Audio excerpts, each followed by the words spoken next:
Welcome to Money Watch Weekly, this 9th of November 2021. My name is Yawela Chomba. Now, as the 2022 national budget was presented about a week and a half ago by the Minister of Finance, of course, a debate by parliamentarians is ongoing discussing the budget. Other experts and stakeholders are still critically looking at the budget, breaking it down into granular form so that, we pick out various aspects of the budget and understand how the government plans to implement the budget in 2022. One area of the budget that stands out is the number, actually, is 48%, which is debt. That's a huge number to be there. Debt servicing, rather, 48% of it is what the budget says will be going towards debt servicing. The government plans to spend this amount of money from the budget, of course, and this alone tells the story of how colossal or how important debt is. Now, not all hope is lost. Of course, we've got Dr. Gabriel Pollen here to explain to us that, fine, there's high debt. Government says they'll restructure, but we'll still have to pay it regardless. And he did a very interesting article on the same issue, but we've got him in studio for this Money Watch to just take us through in more detail about how the government can come out of this debt, especially getting it done from the actual current budget. So otherwise, welcome to Money Watch. Thank you very much for having me. Thank you. Right. I think I haven't had this chat with you post-budget. Last time I had you, it was pre-budget, and we're looking at what could come. But it's been, and we're moving forward. So in a nutshell, if you can tell us, what is your general view of the budget that was presented by the Minister of Finance? So it's a pretty interesting budget. I mean, it represents over 44% nominal increase from the budget in the previous year. So that basically entails that the government has mobilized more resources to allocate towards its various expenditure functions. But as you pointed out, one of the critical expenditure items is really debt servicing, and I think that has been a very topical issue. In a way, it has also distracted attention from asking more requisite questions around how to restructure the Zambian economy and move it away from debt dependence and towards a path of self-sufficiency in resource management. Right. Now, I know 48% seems quite colossal now, but would you say it's very high? In terms of looking at, I know it's 173 billion worth of a budget, but would you say it's very high in terms of debt servicing? Yeah, so the budget is 173 billion. If you combine actually both domestic debt service as well as foreign debt service, it's actually around 45.5%. And it's a huge amount. So basically it means that the government only has 54.5% to spend in the rest of the economy, including economic sectors, including social sectors as well as accord some resources towards social protection, really allocating resources to vulnerable sections of society. So it is a huge amount. Basically limits the flexibility and leverage with which the government can allocate resources to other sectors. But that's not the entirety of the story. I think we need to move the conversation beyond that sort of focus on debt servicing, and then kind of ask the 4.5%, what is it being spent on? And also to note that although 173 billion kwacha is a huge amount, enormous amount, it's only 37.1% of the Zambian economy should it grow by 3.5% in 2022. So which means we have another 62.9%, the bulk of which the private sector. Yeah. Now, I'll still hang around the debt. What makes up Zambia's debt? I mean, it's something that, even as you've heard, the president, time and time again in various environments, he has spoken about the debt. The Minister of Finance has spoken about the debt. I mean, different stakeholders have actually mentioned different numbers, but I think officially our debt stock is about $14.1 billion, if I'm not mistaken. What makes up that debt? And then maybe we can break it down depending on the makeup of that debt and how we can move forward. Okay, so this is basically this is external public debt, essentially. So this is debt owed by the government to the range of external partners, bilateral lenders, multilateral, and so forth. But central government debt is only 12.99 billion of the 14.57 billion that the government owes. But then the government also guarantees some of the debts, absolutely, for state-owned enterprises. ZESCO, for example, owns 93% of the government-guaranteed public debt. So that's the sort of the constitution of debt, where you have central government debt and the debt that the government guarantees. And within the 12.99 billion central government debt, the government owes that money to a range of stakeholders, a range of international development partners, if you like to use that kind of language. And you can see from the list that the Ministry of Finance published that there's really different stakeholders with different terms and conditions. Some are commercial, some are concessional, different maturity dates, payment schedules, and so forth. So it's a very, very complex sort of arrangement, I think. That and I like the fact that you mentioned concessional, because at his presentation he did say that in the 2022 budget, government is not looking at any more contraction of debt. Well, they will contract non-concessional loans, unlike what we've been doing past 7 years or so. So now, even as they've said that the budget that we are getting into, only about 28% of it will be financed using external sources. So do you think, as they plan to restructure with the makeup of the various different creditors that we are facing with different terms, how easy will it be to have restructuring discussions on one end, but also getting into non-concessional agreements on the other end as they try and finance this budget next year? Okay, so the critical thing I think the government has clearly pointed out, I think this is a departure from the previous regime, is to move away from contracting commercial-based debt. So they have pointed out that they want to curtail further accumulation of debt, and then this will mean that they could focus less on non-concessional debt and then focus more on concessional debt. So concessional debt is basically debt that comes with very low interest rates, a bit more flexibility in terms of repayments, and actually a better platform to engage the international community in the event of an external shock or external crisis. We saw in 2020 the IMF and the Paris Club, as we commonly call them traditionally, they put in place what is called the Debt Service Suspension Initiative. But now this didn't incorporate other commercial lenders. They have their own terms and conditions. Right. So what this does is that when you are engaged in debt at a concessional rate, you pay less interest. Of course. And then there are some conditions attached to it, and it seems to have more flexibility. I mean, if you take you back to around 2005, most of the debt was concessional. And that is why with the Jubilee campaign that was propagated by international non-government organizations, we did see that Zambia had achieved what is known as a highly indebted poor countries initiative, and debt forgiveness followed afterwards. Interesting. Now, there's no talk of the Chinese. I'm not sure if the Chinese debt is included in the 12.9 billion, but if it is, I don't know if you've seen, there hasn't been any show of a Chinese inclined government yet. Or I've not seen the Chinese actually going, let's go back 2011, even where the late Michael Sata was saying he would chase all the Chinese out of the country when he becomes president. As soon as he became president, the first people that were at State House were the Chinese. But in this government, obviously, there's no, as much as there's been no talk of any negative talk towards the Chinese, there hasn't been any affiliation towards Chinese.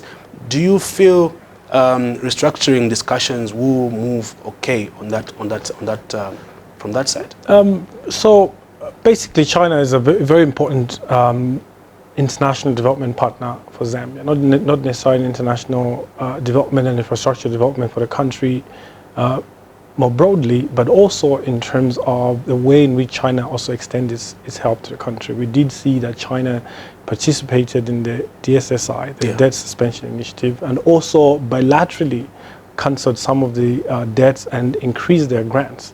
And also China plays a huge role. I mean, $500 million came into the country in 2020 alone through Chinese investments and relations with Zambia.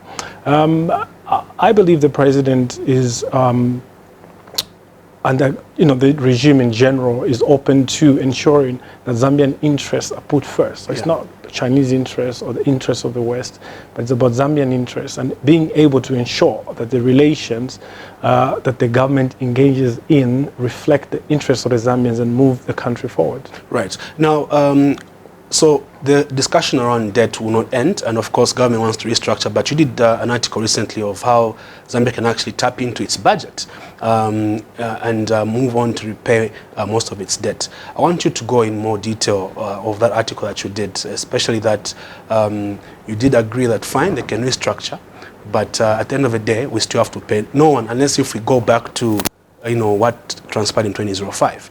When we're at the HIPIC situation. I don't think that's going to happen anytime soon. So how can Zambia then tap into its budget to start paying off this debt? At the current exchange rate, so provided the kwacha maintains, the 51 billion kwacha that's been allocated towards external debt, principal and interest is really just shy of $3 billion. That's the nominal amount that's going to have to leave the country in terms of debt repayment. So on the one hand, debt repayment is also dismantling debt arrears, whether we like it or not. But restructuring is really just an opportunity for the government to buy some leeway in terms of how it can manage the debt resources and create. But more importantly, I mean, just to kind of respond more critically to the question that you raised, one of the critical things that the government is trying to do is also to support development outside of the government. So obviously we know about the CDF, Consumer Development Fund, but that's only just about 2% of the budget itself, although it represents a 119% increase from previous allocation. The critical point to note is that the Zambian economy, from the GDP expenditure perspective, is constituted of the private sector as well as the government. In macroeconomics, we have what we call the macroeconomic identity, which tells us that aggregate expenditure is expenditure from households, of course, consumers, expenditure from firms, which is business investments. We've got expenditure from government, and then we have the trade balance, exports minus imports. Of course, So government expenditure, if the country does grow by 3.5% in 2022, is only going to represent 37.1% of the economy, which means that we have 62.9%, bulk of which the private sector. So we should judge the budget in how well it creates an environment for the private sector to grow, to be competitive, to diversify, and underpin the Zambian economy by an integrated structural production that then enables the government to extract adequate revenue, which then the government can use to finance future debt repayments. Yeah, so from your analysis, obviously you did think through of what easy pickings the government could actually offer the private sector to spur growth.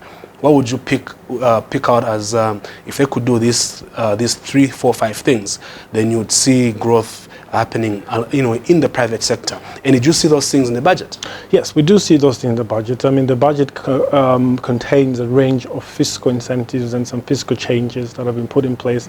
Firstly, around the medical supplies to address the COVID-19 pandemic and ensure that there isn't an undue burden on medical supplies. Of course, And then that could easily translate into lack of access to medical care. So that's on the one hand. And then on the business side, on the other hand, we do see that within the budget itself, there are contained some clauses that are trying to support local content production at the local level to ensure that Zambian businesses can take advantage of opportunities through these range of fiscal incentives. But within the budget itself, we do see that the government recognizes, for example, poultry production, the fact that we're a deficit country in general in terms of poultry consumption, we have to import.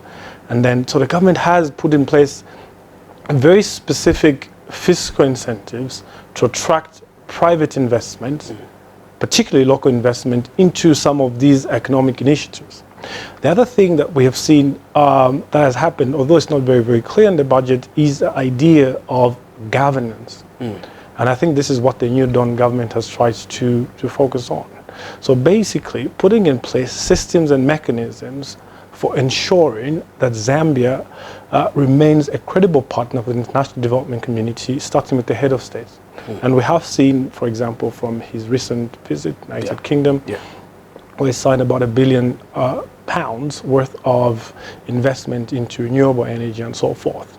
So this really shows that Zambia is ripe. It's fertile ground for foreign direct investment, which will supplement existing resources. Yeah, and it's good that he's actually tapping into those opportunities before we actually get past the IMF bailout, which a while ago or even now, some people say only until the IMF bailout comes through is when we have an easy entry of FDIs. But with the way things are moving, you can say that it's good, because once the IMF actually comes through, then things will actually be fast catapulted. Now, are there any areas of the Zambian economy in terms of sectors that you feel need to be identified and pushed much much faster or much more aggressively than others for us to actually see growth and see our economy going by what they're targeting to be our GDP by end of 2022? Absolutely. One of the critical points that I raised in my commentary on the budget, which I've not seen other commentators identify,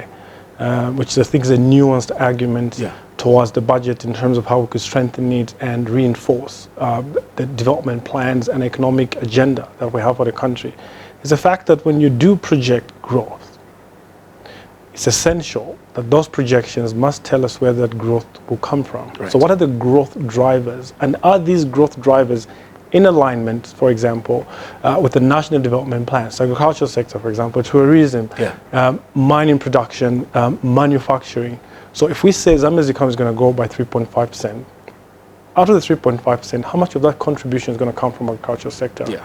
And what economic initiatives and activities in the agricultural sector itself will drive that growth? And that's where we now need to unpack what this growth means in practice. If we want growth in the manufacturing sector, what kind of growth do we want? What kind of employment are we creating? How is it going to contribute? And can we quantify this contribution to overall 3.5% real GDP growth? And I think that's a very crucial point that the government should take into account. Work very closely with academia and experts in general so that we can identify, so that at the end of the budget period and we're doing a review, we must then question whether our growth is deliberate rather than random, and whether we can point out that this growth is really resulting from the critical sectors that we point out that will drive the economic diversification and more broadly structural transformation that we envisage. So 3.5, is it prudent, or you think they underscored on that target? I think 3.5% is realistic, knowing where we're coming from. If the government does go beyond 3.5%, and that's a plus on its books, if it doesn't perform below 3.5%, then we have then we have that's a conversation for another day. Yeah. But in my view, I think 3.5% is a very realistic target. I mean, you don't want to be overly optimistic. Yeah. But I think although we do have reason to be optimistic, and one of the things that we pointed out is to say without an IMF package, it's very hard to see how foreign capital can commit to investment in the country, but we've already seen that those conversations have already started. And we can only remain hopeful that beyond the IMF deal, we might have that type of interaction. Right. Doc, what can go wrong? I know we've been praising the budget. It's a good budget. It speaks to the needs. It speaks to the UPND manifesto and its promises, but also I think it's touched on a lot of social issues. I mean, we saw them announcing they will employ 30,000 teachers, 11,000 health workers, some taxes. They've raised the threshold from 4,000 to 4,500. So I would say generally people are happy, they're optimistic about this budget. But I'll ask you again, what can go wrong? Because we have to also look at that other side of the coin. So there are a number of factors. I mean, you could put them into two broad categories. We have external factors and we have internal factors. We saw that the COVID-19 pandemic was really like, you would think of it as an external shock. Right. So in the event that there are unforeseeable calamities that will plague the global economy, with Zambia being a small economy and the recipient of that destruction, that could go wrong. We know that our copper is by and large consumed by Chinese manufacturing sector. If there's any calamity in China that is likely to affect us, that we don't hope for things like that. Yeah. So that could go wrong if we have an external shock more broadly, but also vagaries of the external sector, things such as weather patterns, course, yeah. things Climate such as change, drought that might really affect our cultural focus and our cultural productivity as well. Obviously, that's why climate change agenda is really, really critical at this point. But then there are internal factors which relate to the nature of governance and how that governance strengthens the institutions and structures of implementation. Right. So if we have a governance system and structure that is unable to coordinate these kinds of policies and investments envisaged in the budget, then that could be a disaster for a country. So that's why you hear more people say it's a good budget, let's work on implementation. But implementation really relies upon the governance structure, systems mechanism, as well as behavioral attitudes of the implementers of these policies. And that's why when you talk about corporate governance in general, there are conversations around ethics, codes of conduct, which really relate to the micro level interaction of individuals, their behavioral attitudes, and how they perceive their role more broadly from the individual point of view, and how they locate and situate that law as within the context of the entire institutional structures. And I like the fact that as we're winding up, corporate governance is something that I've been feeling should actually be enshrined in the government institutions as well, because it's more spoken about in the private sector. But I think, in my view, some institutions that are in typical central government should also kind of tap into corporate governance. That's right. But anyway, Doc, if the government, let's put the best case scenario, and government taps into the budget and picks from it and raises revenue to pay off its debt, how long do you think it can take, looking at if we transpose the growth of 3.5 going forward, how long do you think it can take for governments, for the country to settle its debt, the majority of its debt, to a point where we can say, look, it's now sustainable. It's sustainable. Yeah, absolutely. So first of all, and that's why I talked about sustainability. Yeah. To imagine that within the short term there'll be a period when we don't owe any country anything is really also a lack of understanding of how public finance works in practice. Even the most developed countries do owe money. They do have some level of debt. The only difference is the nature of that debt, is that most of that debt is owed to nationals of the country, so they don't have to worry about exchange exposure. Of course, yeah. But a very, very critical question that you've raised. And I think we saw very previously that we would need to expand our growth to beyond 3.5%, double that to around 7-10% mark. Like I said, if the 3.5% comes into fruition, then we have cause to believe that it's very possible for the country to grow at a rate more rapid than that. 2010, the country was growing around 10%. In real terms, and we don't think that's something that we cannot achieve. It's not impossible. It's not an impossibility. There are structural changes that have taken place in economic management and public finance. When you brought in the issue of corporate governance, and why I touched upon it, I mean, I teach a course at the University of Zambia in public finance. And one of the things we do talk about is corporate governance for the public sector, and these are things that we need to integrate into public finance management.